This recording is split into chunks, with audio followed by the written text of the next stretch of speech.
ګورې عزتمنو د انسان د کامیابی دار و مدار پر خاتمه باندې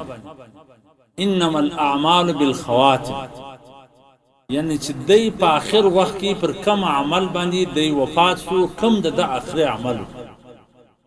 زموږ خلق خو د انسانانو د پاره چې فیصله کوي د اول عمل ته ګوري مخکې وای دا داسې و مخکې داسې و مخکې داسې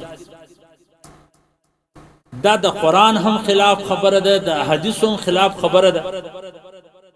که چیرې الله جل جلاله د انسانانو و مخکې عمل ته وګوري نو ډېره ګرانه ده چې څوک به جنت ته ولاړ شي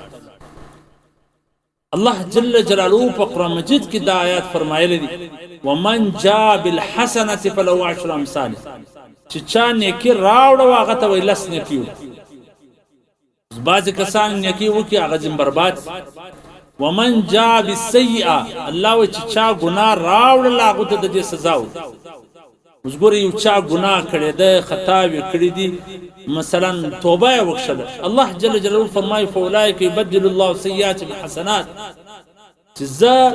د ده دغه ګناهونه په نیکۍ وربدلم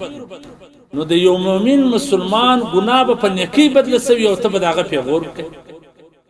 ته به د هغه په باره کې په هغه ګناه فیصله کوې کومه ګناه چې الله په نیکۍ وربدله کړي د ښو او بد فیصلې ته مخکني ګناهو کې کوې دا د مسلمانی او د شریعت او د قرآن د حدیث د ټولو خلک پرون زه په مجلس کې ناست هغه غریب و شب زر دی مسجد نیولې دي شی عبادت کې چې دا هغه په اړه خبر رااله خلک وای او داسې کړي دي داسې کړي دي داسې کړي یار داسې ته وای داغ مت کہو ہر ایک داغدار ہے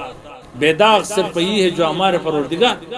داغ وای مو وای هر سړی داغدار دی داغ هغه دی چې زموږ پروردگار دی